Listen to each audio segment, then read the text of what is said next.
Bonjour à tous, c'est Lionel Camille. Je suis auteur spécialiste en disparitions mystérieuses. Donc dans cette petite vidéo, je vais vous raconter une histoire qui se serait déroulée en 2010 sur l'île de Sulawesi du Sud en Indonésie. Donc cette histoire a démarré dans la petite ville de Palopo, dans une zone isolée au nord de la Sulawesi du Sud.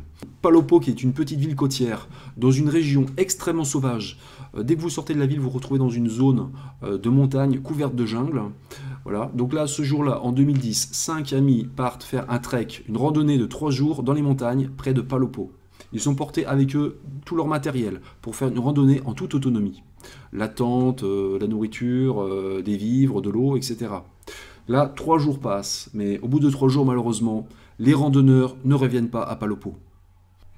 Au bout d'une semaine, le groupe n'est toujours pas revenu à Palopo et il y a une femme qui commence sérieusement à s'inquiéter. Cette femme, c'est la sœur d'un des membres du groupe. Et le nom de cet homme n'a pas été divulgué par discrétion. On va l'appeler Muhammad parce que c'est le prénom le plus courant en Indonésie, qui est un pays majoritairement musulman. Donc, très angoissée, la sœur de Muhammad prend les choses en main parce qu'il n'y a pas de service public de recherche et de sauvetage là-bas. Et elle décide d'engager une mission de recherche privée pour retrouver les disparus. Donc là, les gars partent donc dans la zone de jungle, dans l'arrière-pays de Palopo, et pendant des semaines, ils explorent les montagnes, et la mission est épuisante parce que le terrain est très difficile. C'est l'une des zones les plus méconnues et les plus sauvages de la planète. Et un mois plus tard, l'équipe privée n'a toujours pas trouvé la moindre trace des randonneurs. Donc la sœur de Muhammad n'a pratiquement plus d'argent et elle investit toutes ses économies. Les sauveteurs ils sont sur le point d'abandonner et de rentrer. Quand tout à coup, miracle, ils récupèrent enfin l'un des disparus. Et cet homme, c'est Muhammad. C'est le frère de la femme qui les a recrutés. Donc Muhammad, il a beaucoup maigri, mais il est vivant. C'est le seul rescapé du groupe. On ne retrouvera pas ses camarades. On ne les retrouvera jamais. Donc Muhammad est ramené chez sa sœur à Palopo. Sa sœur est folle de joie. Malheureusement, son frère a changé. Il est très affaibli et il ne parle plus. Il a l'air traumatisé par son expérience dans la jungle. Et il est renfermé sur lui-même. Il reste muet pendant 2 mois. Et lorsqu'il recouvre l'usage de la parole, il n'a conservé quasiment aucun souvenir de la randonnée tragique. Il n'est pas capable d'expliquer ce qui s'est passé. Il se rappelle juste que le groupe de randonneurs a été séparé à un moment et qu'il s'est retrouvé seul. Mais c'est tout. Mais au fil du temps, heureusement, l'état physique et mental de Muhammad s'améliore et des bribes de mémoire lui reviennent. Et là, il livre un récit stupéfiant à sa sœur.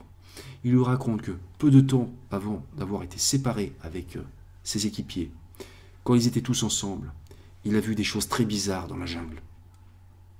En fait, il aura aperçu des petites créatures très nombreuses, tapies dans la jungle, dans la forêt. Et c'était des êtres minuscules avec un nez, des petits yeux noirs et une bouche très grande par rapport à leur visage. Et selon Muhammad, c'était pas des animaux, c'était autre chose. Et détail très perturbant, ces choses souriaient. Mais leur sourire était tellement disproportionné par rapport à leur visage qu'ils en devenaient effrayants. Et on aurait dit des smileys démoniaques. Complètement sidéré à l'époque, Muhammad a voulu montrer ces créatures inconnues aux autres, mais apparemment, il était le seul à pouvoir les voir. Personne ne les voyait. Et apparemment, c'est juste après cet incident que les autres ont tous disparu.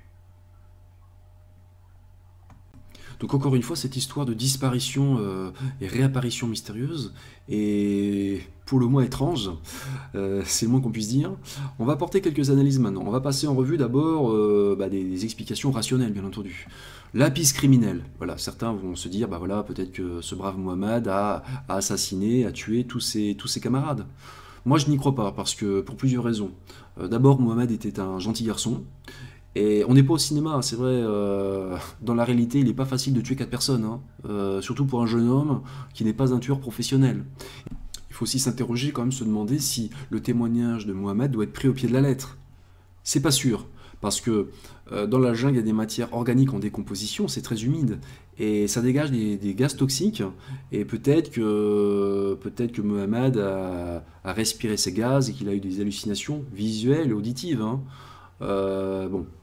Cependant, il faut quand même dire que cette histoire inattendue fait écho à des croyances ancestrales en Indonésie.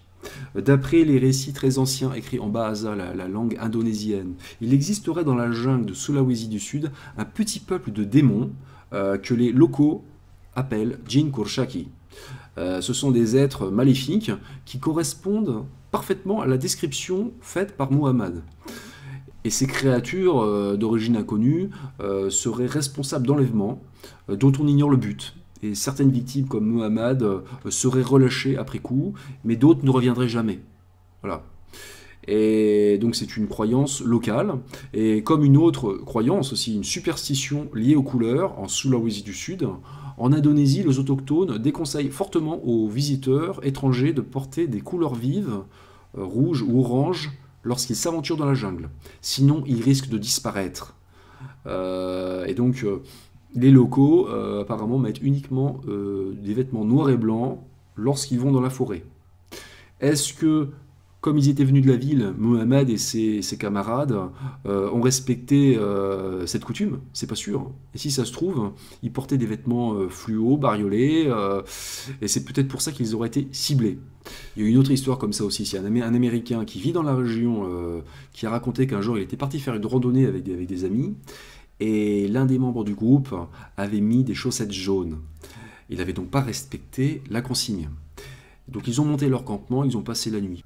Et apparemment, le lendemain matin, le gars qui avait mis les chaussettes de couleur jaune, il était malade. Il se sentait pas bien, il a passé une très mauvaise nuit, et il s'est rendu compte le lendemain matin qu'il avait les jambes toutes égratignées. Par quoi? On n'a jamais su, mais en tout cas, c'est encore une fois très très troublant. Voilà, donc c'est fini pour aujourd'hui. Donc j'ai raconté cette histoire dans l'émission Disparition mystérieuse spéciale Indonésie sur Nura TV. Vous pouvez retrouver cette émission dans la description de cette vidéo, j'ai mis le lien. Sinon, si vous aimez les histoires mystérieuses de disparition, mais aussi des histoires de créatures étranges, vous pouvez retrouver des dizaines et des dizaines d'heures de vidéos, de programmes en libre accès donc sur YouTube. J'ai mis toutes ces vidéos sur ma chaîne personnel, Lionel Camille disparu, vous regardez les playlists, il y a tout.